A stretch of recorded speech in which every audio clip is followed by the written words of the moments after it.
Hello and welcome to another episode of the Young Musicians Guide podcast. I'm your host, Aaron Campbell, and actually welcome to season 2. It's been a while since I've seen you guys. I wanted to start the season in the new year, and also some things kind of happened in my personal life that made it kind of difficult for me to get the podcast out, but we are here in 2018, if you're listening to this in real time, and we are coming back stronger than ever. As kind of an apology for not being able to actually get this thing out to you guys on a regular basis for a while, I'm extending the season. Instead of 9 episodes, we're going to 12 episodes for this season. So look out for those every other Monday if you're listening to this in real time. We have some great guests. I'm so excited for the people we have in line. And we're going to have some conversations with people who I think can really help you guys out and kind of picking out what you want to do in music, or even those of you who are already in a music career, kind of help you extend and think about your career and your career path differently. And for today's episode, our guest is a really good friend of mine, John Hadden. He is the brass development coordinator at Buffet Crampon over in Jacksonville, as well as he's not a terrible tuba player either. I've known John since undergrad. We went to USF for a little bit together, and we've just kind of maintained a relationship, and it just works out that now I'm an artist for Besson, and my friend John is now working for the company that, is a part of the Besson situation with Buffet Group. So it was really cool to be able to go up, see his house in Jacksonville, get to hang out with him. We did a tuba Christmas gig together with Mark Dickman. It was a great time, and we got to have a conversation. We actually talk about a gig that we have, and we're actually about to go play tuba Christmas together. And in our conversation, we talk about kind of what his job entails and what's it like working kind of on the industry side of music in terms of like the business of getting instruments out and convincing people to purchase instruments. And it's really interesting, that side of things. It's a very important part and a very big part of the music field. And not a lot of people talk to you about the awesome opportunities that there are there. And John even goes into kind of making the decisions on how he wanted his career path to go, because like many of us, he was going the performance route, and now he's here, and he hasn't been there for a very long time, but he says he's enjoying it, and let him speak for himself. So before we get into that episode, thank you to the many of you who are subscribing, liking, leaving reviews on all the various mediums in which you can listen to this episode. I really appreciate it, and I'm so grateful for your attention and for your support. And if you want to continue helping the podcast, if you haven't already, liking and subscribing and doing all those things is great. Also, if you go and check out the Patreon, we've got some new things going on the Patreon. So if you want to check that out, it is specifically now just for the podcast. It's not for any of my other social media forms. And the biggest thing you can do is share it. I know so many of you actually have people in your lives who could use some of the advice from the people I'm bringing in, and because I'm using their advice. And I really hope that we can help spread our reach and give good advice to as many people as possible. So again, the biggest thing you can do is actually share this podcast however you can. Tweet it out, Facebook it out, Instagram me, just tag me, all that all that kind of good stuff. Anyway, let's get on with it. Let's jump into the first episode of the second season of the Young Musicians Guide. It is good to be back. Let's have a conversation with John Hadden.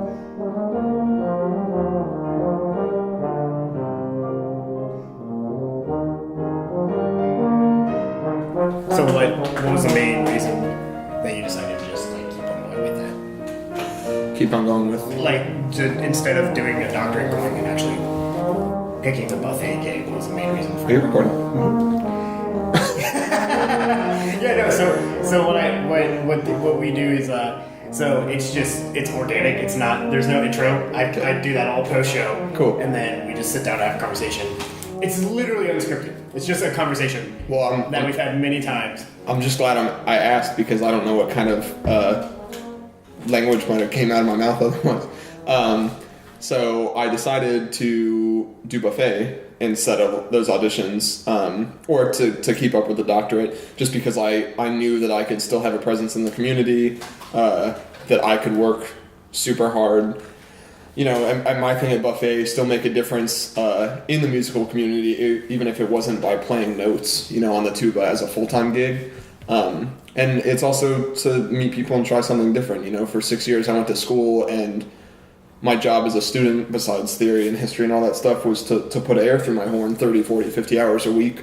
And I wasn't bored of that yet, but I thought it was exciting to go do something in the music industry, even if it's music business, that wasn't 40 hours a week of playing the tuba, which I still love that. It's just that buffet it's different, it's a new challenge, it's fun. Well, I feel like you are probably impacting the music community even more than just sitting in an orchestra and playing. Yeah. Doing what you're doing. I mean, as a community in whole, and I mean, a lot of people, they'll get the orchestra job and they'll do a lot of really good outreach and a lot of good educational stuff through it, or they'll use it to promote other projects they're working on that can impact the music community. But a lot of people get those chairs and they get their part down and they sit. Yeah. And right now you're outreaching to musicians all over the country, trying to get them horns and trying to get their students horns and, all that kind of stuff. Yeah, in a way, like the educator in me, because I've done my fair share of, teaching private students, working with some ensembles and stuff. The educator in me, whether I'm trying to rationalize it or it's just natural, said, is this still making a difference to other musicians? Am I making a difference to educators, to their students, to their students' students? And to me, I am, because, of course, for me to do my job well, like the end result will hopefully be that the brass brands from Buffet Crampon, the 6 brass brands that we have, that they will grow and they will develop and they'll reach more people. So yes, that's part business, but it's also for me part educational, because I can show directors and students things that they didn't know was out there for the value that it is. And not every single person's gonna like the same exact tuba or like the same exact brand, but there are more than enough teachers and especially students out there that don't know about all the options because they don't have the right educators or the right training or the time to know. There's a lot of people that don't know that they would prefer one of our horns. So in doing my job, sometimes it's just about showing them and then they make the choice. We say at work that the horns speak for themselves, and as an educator, like you and I know the same thing, that we tell our students to go play all the horns that they can, and the horn will pick them. They'll pick it up and they'll sit down with a tuner and they'll play some excerpts, maybe a few scales, and they'll know after a few hours or a few days that horn is perfect for them. So for those, talking about educating masses, for those who don't know, so what is Buffet Crampon and the Buffet Group and all that kind of stuff? Sure. So Buffet Crampon is interesting. It's its own brand out of the 10 brands that Buffet Crampon, the group, owns and controls and manufactures. Yeah, because most people know Buffet for the clarinets. Exactly. Specifically. Yeah, when I say Buffet Crampon, and technically the group that I work for is Buffet Crampon USA, we handle North American sales, distribution, whatever you want to call it. So normally when people hear Buffet Crampon, they think, one of the world's oldest clarinet manufacturers, top-end clarinets, like the best student clarinets, like across the board. Everyone knows about Buffet Crampon clarinets. But so Buffet, after lots of different like conglomerates or mergers between Buffet and even separately other companies over the years, different companies will acquire different brands all the time. More recently, Buffet acquired, within the last decade, these 6 great brass brands. So they already had Buffet and 3 other woodwind brands, so they had 4 woodwinds. They had Buffet and 2 other woodwind brands, and then they got the brass brands, the majority of them, so they were at 9. And then also within, I believe, the last decade, we've gotten Powell flutes. So now we've got 10. And we say the world's largest professional instrument manufacturer. We also make student and step-up instruments, like intermediate level.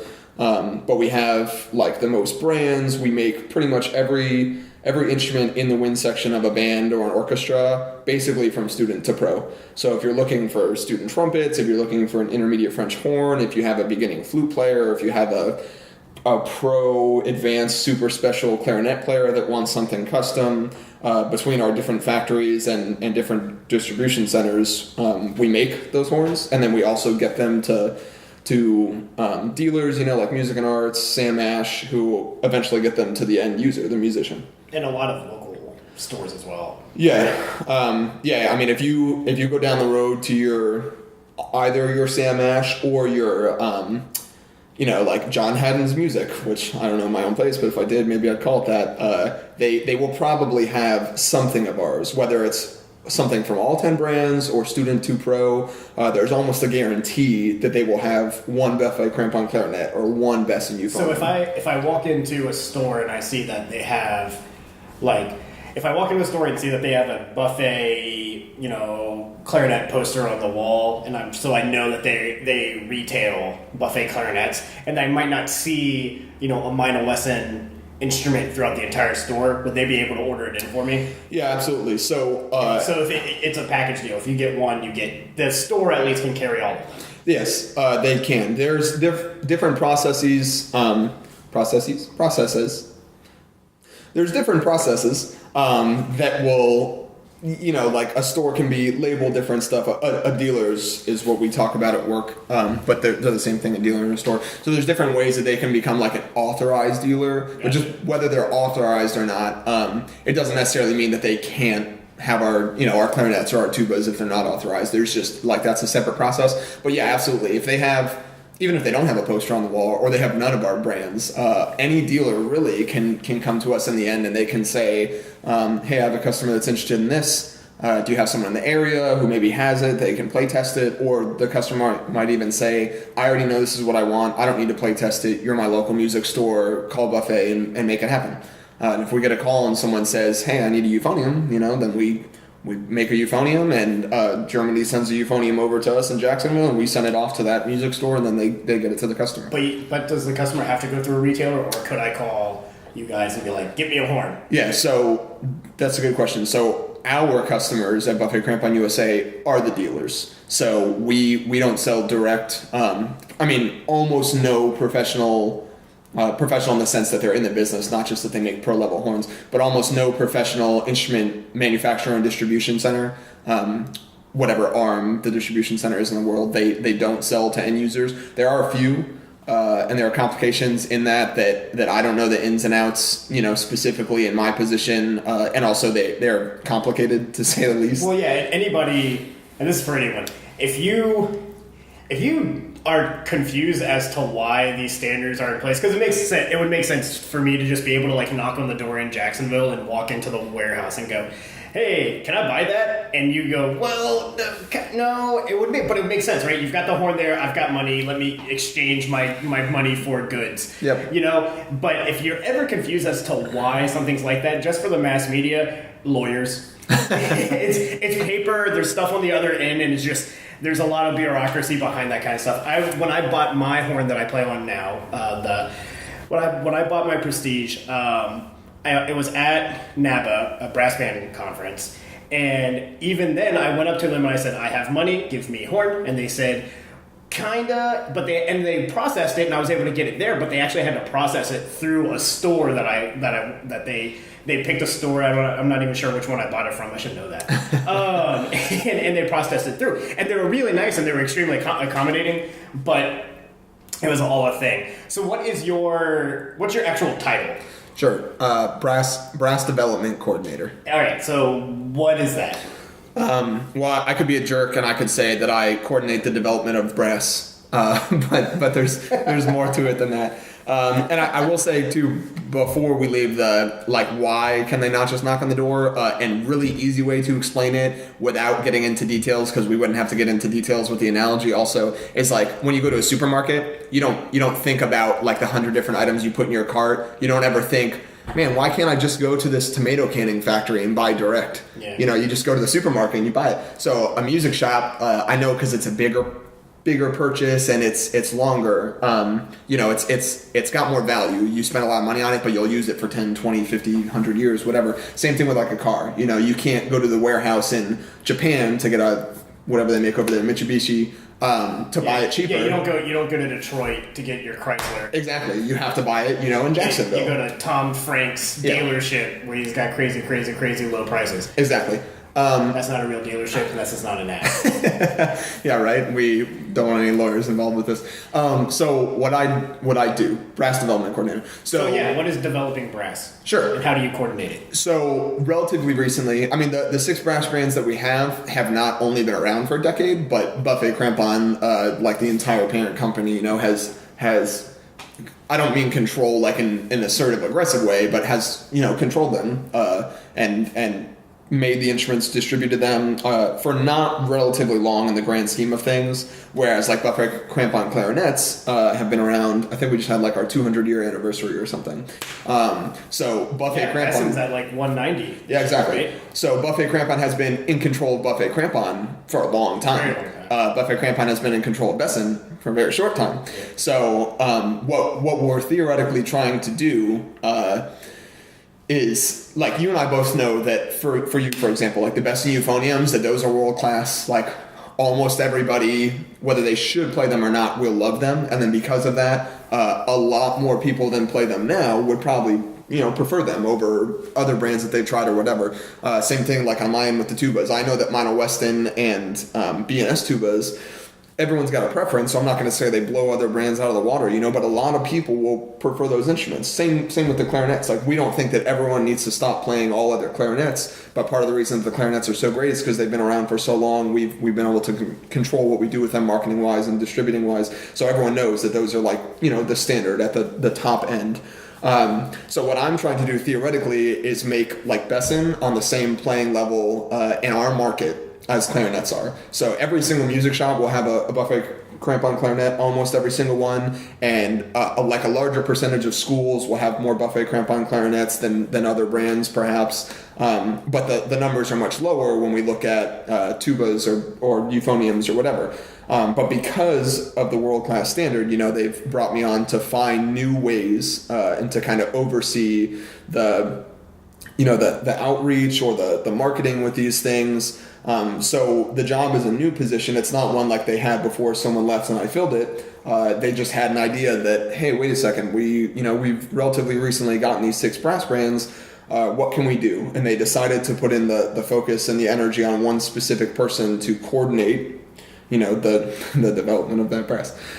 So like one thing specifically that I've done is I've created a program. It's not necessarily it's not an artist program or anything like that, but it's specifically to partner with different educators or performers based on like how much influence they might have over an area. If someone's teaching 100 trumpet students and they've never heard of B&S, maybe that person's not like a partner for this program if they have no experience, but it's also my job, and I enjoy it, to reach out to them and to, I guess the best word is educate them. Like if it's a trumpet teacher that's teaching 100 trumpet students, on the regular, and they've never heard of B&S, then if I find, 20 of them in a year and I educate 20 of them on what B&S plays like, what the value is, like general pricing, whatever I can do, if we get 2 of them that now B&S is in their brain for this is something my students should consider, then if they're teaching 100 trumpet students a week, then we're going to reach more people and be able to show them that B&S is not only an option, but a lot of them will prefer it.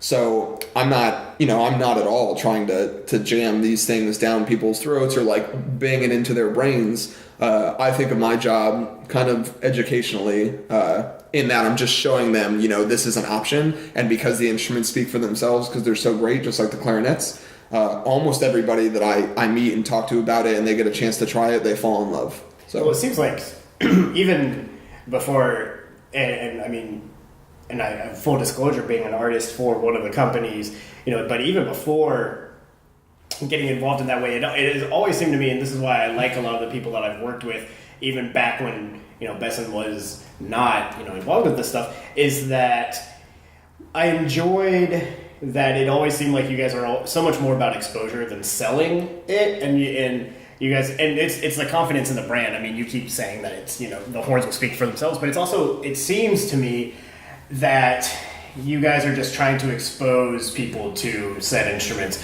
And like you say educate, but it's really just like, here are the instruments and what you choose to do with them is your own, but here they are for you to try out and for your students to try out and all that kind of stuff, which I feel like is good marketing and salesmanship in the first place. I feel like anybody who's like, well, this is the best one, there's not going to be anything better than that, you're pigeonholing yourself and you're making yourself look like a jerk. Yeah, exactly. That's so great. I tell people, some people ask when I describe my job, they say like, "Oh, so you're a salesman." So officially, no, I'm absolutely not because you don't have you don't even have like marketing or sales in your name. Yeah, no, exactly. and we literally have a sales team. Like we have a salesman that handles the Southeast. Donnie Todd. We have salesmen that we call them division managers, but they're all over the country, including at the showroom in New York. There's somebody there. But so, oh man, what was I going to say? I was thinking something. Oh, so the instruments like selling themselves and the way that I'm doing it, and really that we go by things.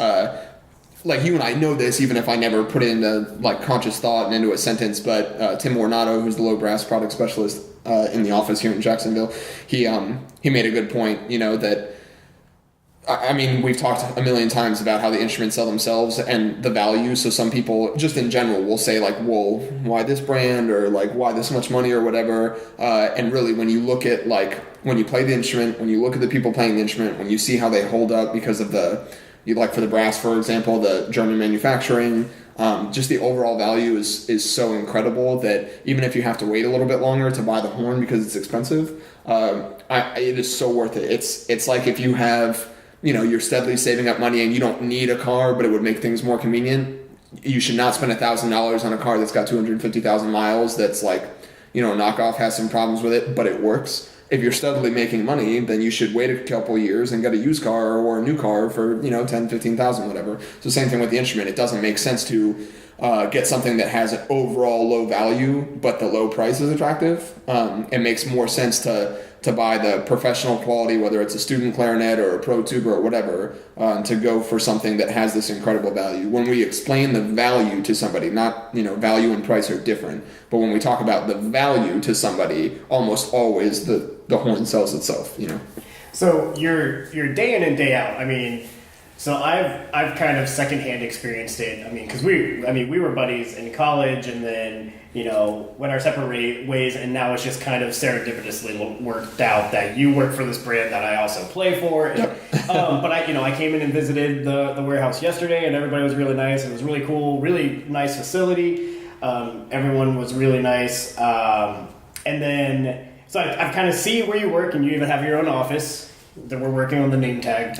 We are. I'll have my plaque soon. And so you are, and then I know that you contact me on a regular basis because I'm an artist, and you've also just because I also do a lot of the social media stuff and all this kind of stuff. So you're always talking to me about what's going on, what are we doing, and then so I've kind of second-handedly felt what your day in day out is. But what really is like? What's a day in the life when you walk into that office? Sure. So usually I walk in, and Cliff, our customer service manager, is always there before me. So is Francois, usually our CEO, unless he's out of town for something. So I try to get there early enough where I beat Cliff's morning email where he sends out a stock report. And lately I've been failing. Sorry, Cliff. I sit down, I get ready, I put my stuff in the fridge, I get behind my computer, and that's, when the work starts. This is probably like 8 o'clock in the morning. I like to get there a little bit earlier. I've already practiced and stuff before that. So I usually go through my emails. I'm at the point in my life where how our professors used to or still do complain or just explain that they get 200 emails, they can't go through them all. So I'll go through my emails, and trust me, I don't have 200, but you don't realize how long like 10 or 15 legitimate emails takes to handle. So if I have 10 or 15 in the morning, that's that's a less stressful morning. So that's the first thing you tackle in your day is responding to those? My first thing, and this comes from like years and years, not just of music stuff or like business stuff, but also fitness and just general life goals. I have a plan every morning that I follow, and it has to do with just organization. So I'll sit down, I'll pull up all the emails. So I'll star all the emails that I have to get back to or I need to follow up on or whatever. Then I go to Facebook, because now Facebook is like, it's not just Facebook anymore. It's like you can use it as a tool for a million different things. That's how you communicate with me. Exactly. So if people, whether it's you or someone that found me on Facebook and says like, hey, how much are tubas? Whether it's a question I can answer or not, I take it upon myself to get back. So I'll pull up like 15 different windows of Facebook, and then I actually have 2 or 3 email addresses. Some others that also somehow might include work stuff. So I'll pull up all that stuff and I'll go through it. Then I actually make a to-do list, like in my notebook. Yeah, I know, but there's just something about it. I mean, whether you're in music or music business or you're a doctor trying to work on stuff, like... Well, you probably do that with your workout routine too. Well, exactly. I write exactly what I'm going to do. Maybe it's too organized for some people, but it helps me get it done, and at least so far I've seen results with it, not just in the gym, but like at work at the office too. So then, I'll start tackling my emails. Half of what I tackle is whether it's people that I've known before or haven't. It's people that are not involved really like in music business. So they're maybe asking stuff that it's technically not my gig to handle, or it's something I can't help with. They might come to me and they might say, I want a tuba and I know that they are this much money and I want to haggle down. But so that's not up to me at all, because that tuba player that's contacting me, the office will never get them a tuba. Most likely it'll go to, a dealer. Yeah. And then, so they've got to call their dealer. So I understand that some people don't know how it works. So half of what I do is some stuff like that, and also fielding it to other people in the office, like a trumpet player or a colleague from USF, from our time there might reach out and they might say, my band is going to be looking at trumpets in the next few months or few years or whatever, like, what do you recommend? So I have my own thoughts and I'll share them, but I'll also make sure that I put them in touch with Warren Coos, who's our high brass product specialist, who you know. So that's half of it. The other half is either responding to or finding these people, or about half of my work is finding educators, whether they're like high school teachers or private lesson teachers, even university teachers that have not been in the field long enough where they're like doing the artist thing or whatever, and finding these people that do have influence over their area, like for example, like a high school private lesson teacher, someone that's in 10th grade that's working with their friend down the block who's in 6th grade and they're both tuba players.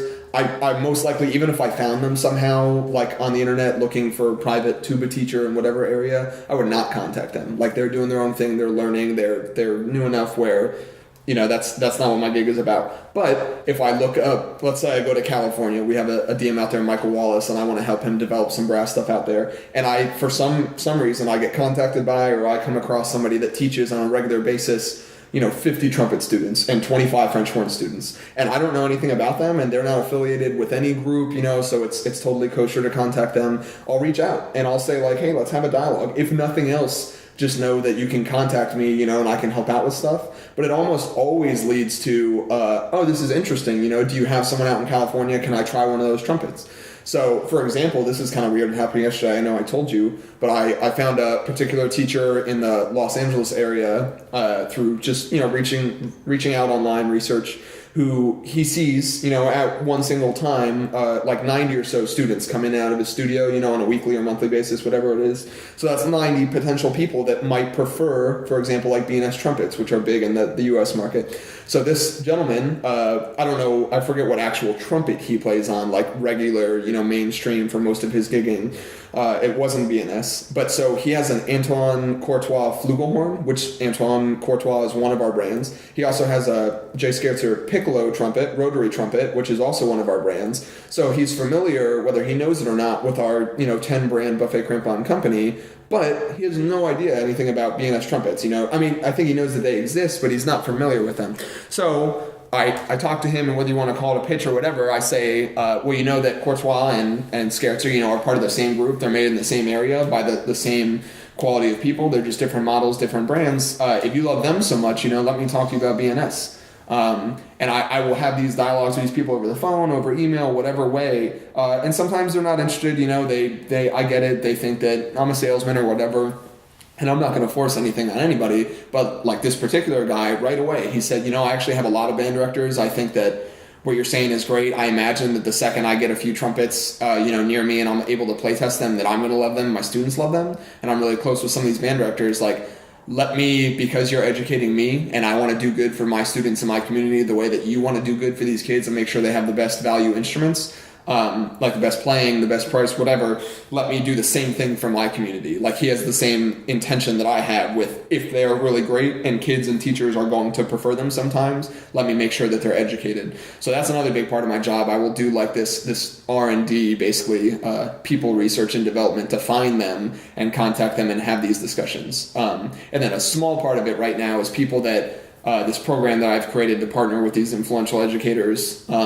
There's only a few partners that, you know, they have specific things that they do for us, and I help them out how I can. I'll follow up with them. So, for example, I got a text message last night from one of them in the Houston area who said, hey, I have a private student, and I was talking to him. We tried out a few horns. He actually just purchased a Hans Hoyer 6802 French horn for himself, a personal horn. So that guy, I mean, he helps out a lot because all of his private students, he doesn't force Hoyer down their throat, but he knows that he loves it, and he loves it because it sells itself. It's a great horn. So he'll do what he can for me through this program to at least educate directors and kids.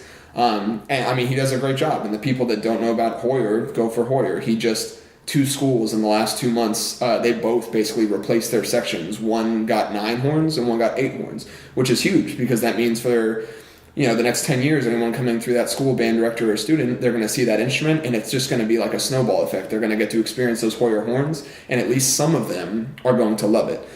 So I just do an active, everyday, 8-hour shift of things that the office kind of already did, but they just wanted like more focus, more attention, just more gung-ho activity when it comes to the brass. Yeah, because you're the first person with this job, right? Yeah, exactly. I honestly couldn't tell you who the last person was in my office. I didn't ever meet them. I don't think they left on bad terms, but my specific office, you know, and I guess the room in which you're in. Exactly, was someone else. And then they had some stuff in there when I first started my job. We had to clean out the office and get a desk and stuff. But they've never had a brass development coordinator. And again, part of that is that not only is the company developing in general, you know, like our clarinets grow every year still, but is that the brass stuff is relatively recent. So like when they got the brass stuff, we only had Tim. Like we didn't have a low brass product specialist. Tim did it all.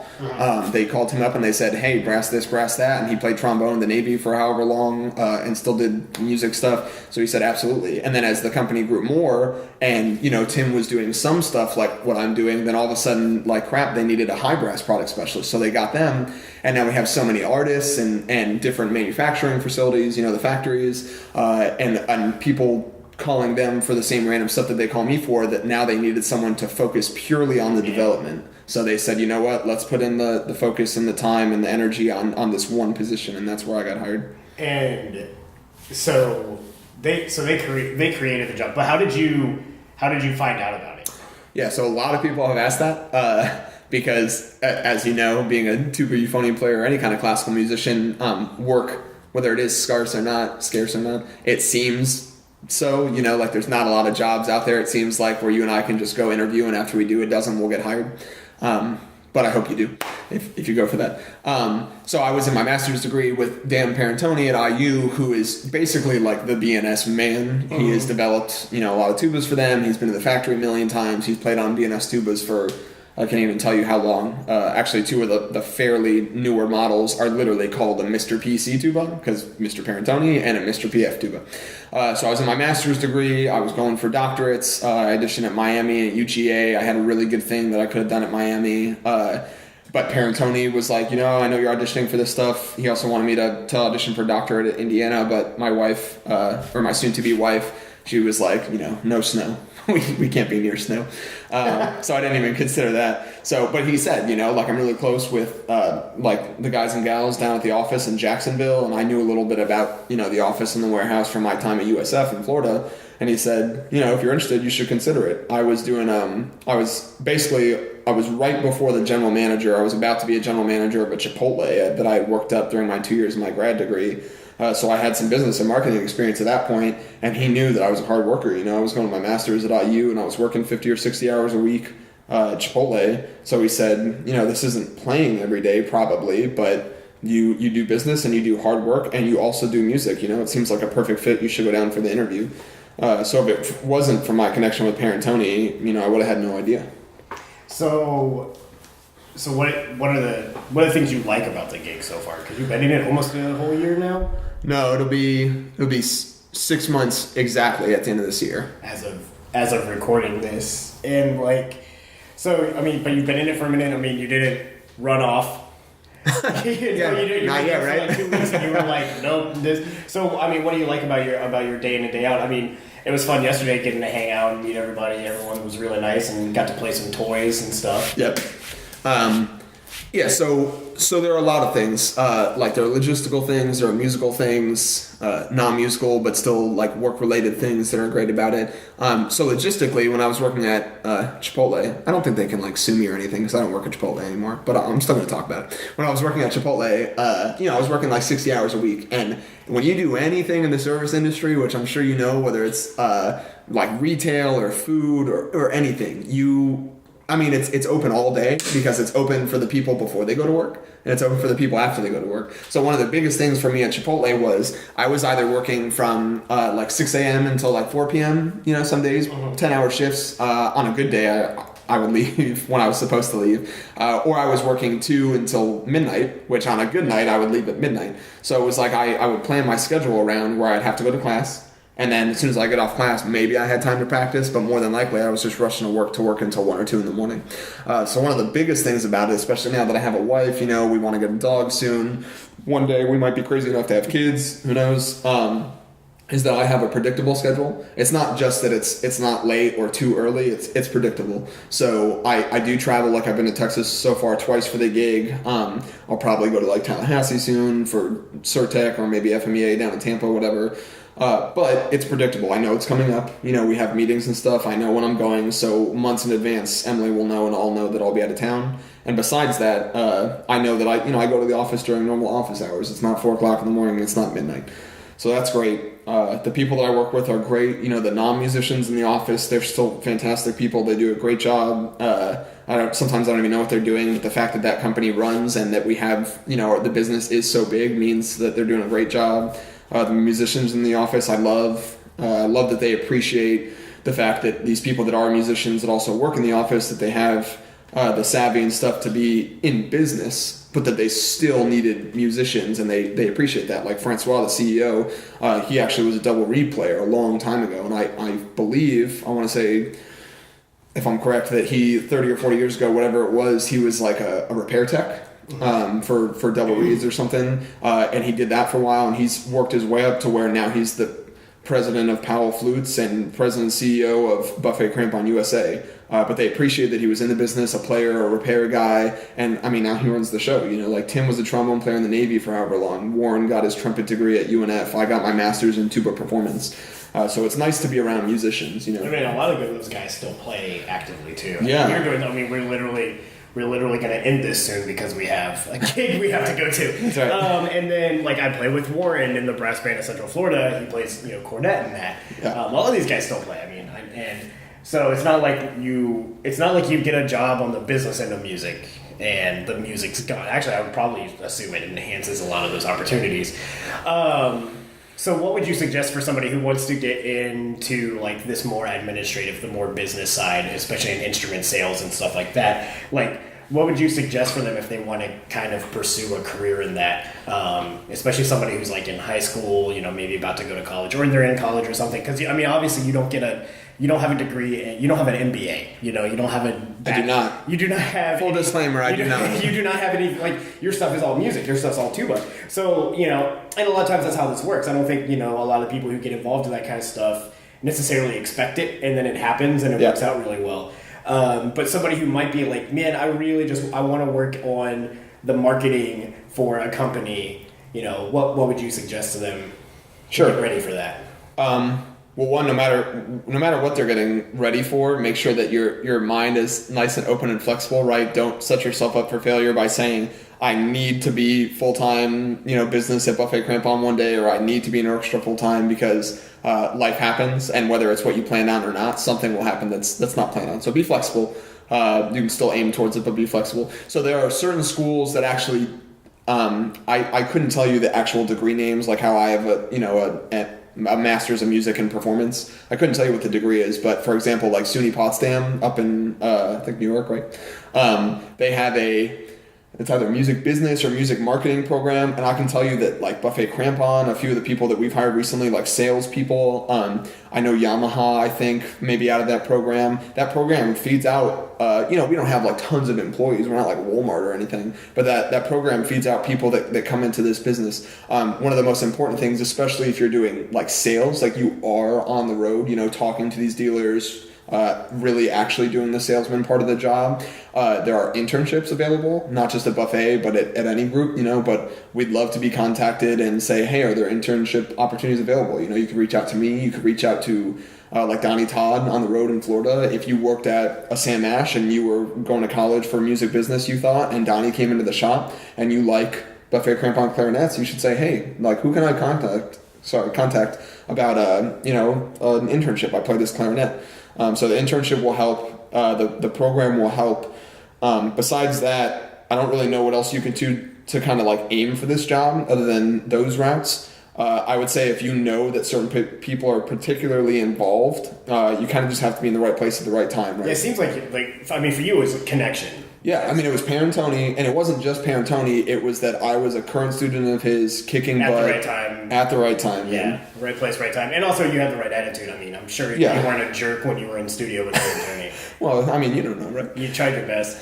And then it also, I mean, just from my observation, it seems like, especially the sales guys, man, but they are such nerds when it comes to the equipment itself. I think yesterday Tim was just going off about, it's this bore size and the bell shape and all this kind of stuff. And I'm just like, I just want to know if it plays, man. Yeah. But it's so cool that they have that information and they know it, like that. Well, the interesting thing about that is that half of the musicians or half the dealers, I mean, they won't give, any kind of a heck about the bore size of the bell or whatever. They'll play it and they'll want it to sound good. And then the other half, they totally care about all the same stuff that you do. And I'm not one of these people, so it's unbeknownst to me, but for some reason does this sound good and what's the bore size? And like Tim needs to know that stuff because half the people that contact him will ask whether they've played the horn yet or not. They will say, hey, what's the bell and the bore size on this compared to like this other horn that's yours or not? I picked my horn because it has a slightly smaller bell than another. I mean, there are two prestigious. I play a 205-1. There's a 205-2. One has a smaller bell. Yep. Because of the kind of playing I do, I know that would be a little bit easier on me. And but knowing that kind of stuff just seems really interesting. Yeah. And they know it, they're not just like, they don't just have photographic memories. Part of it's also that they're interested in it, that they care, they work hard, and experience. Like they know based on the way I talked and stuff that I knew plenty about tubas, even if I didn't know like literally all the numbers and stuff, so that if I'm with the company long enough as brass development coordinator, which I hope to be, that I will pick that up in time. Like I'll be able to talk about trumpets as in-depth and nerdy as I can about tuba, within the next few months. So part of it is that the salesmen were just interested in their own thing. Like Donnie Todd is a euphonium player and was a band director, so he kind of already had that interest. And now day in and day out, probably every other person he sees, half of them care about just the sound. They don't care about anything else. And half of them say, like, I need to know price, bell size, bore size, the weight, what material it's made out of, is it conical, is it cylindrical, whatever, all that kind of stuff. So it is helpful to know. So do you have any other tips for anybody who might be interested in getting involved in the business side of instrument sales? Sure. Instrument pushing or development of brass? Yeah. So there's, there are people that say, be yourself, and then there are people that, I don't know if there's a saying for the other side of things, but, like to act the way you need to act to get the gig. So it's so important, and you and I know our undergrad teacher, Jay Hansberger, he taught us this kind of stuff while he was also making us be less bad at our instruments. It's so important to not only be authentic, but to be an authentic in a way that people appreciate. So if you go in and you nail an interview, but you're nothing like that and you're not going to act that way, once you get the gig or whatever, then there's no point in nailing the interview. It's also definitely not going to work to go in and be yourself if you're a jerk and aggressive and whatever, and then to be nice in the job, obviously you won't get the job. So you need to figure out how to be at peace with yourself as a hard worker and someone with integrity and that kind of stuff in a way that you can also convey to other people, because the people side of things is so important. When you get a call from somebody that has no idea what your gig is about or whatever, but whether you think about it or not, you're representing, I'm representing like 15 people in the office. I'm representing a few hundred people worldwide. I'm representing who knows, millions, if not more, dollars, however long a year across the world that we sell in instruments that have like 200-year history. And then also, you might not think about it, but like I represent you. If someone comes to me with a Besson question, whether I'm supposed to answer it or not, like all they care about is this guy making a good impression for Besson? And if I ruin that guy's time for Besson, then he might not like you anymore. And you're an artist that we care about and we try to take care of because you guys take care of us. So being a people person and relatable and honest and understanding is probably the most important thing that people don't think about. If you go in a practice room and you sound like $1 million, but you're a jerk, I mean, they'll hand it to the other guy 100% of the time. So just be yourself, but be yourself in a way that is a happy person and a conscientious person, and everything else will fall into place. Whether you get this gig or the orchestra gig or the teaching gig or you manage a Chipotle full time for the rest of your life, it'll be fine. Awesome. Well, hey, thank you so much for sitting down and hosting me this weekend. Yeah, it was nice. We gotta run and play a gig. But guys, hey, thank you for joining us for today's conversation with John Hadden, who is the brass development coordinator with Buffet Crampon. This is Aaron Campbell reminding you to be happy, or to be satisfied. I'm gonna get my sign off one of these days. You can do it. This is Aaron Campbell reminding you to be happy but never satisfied.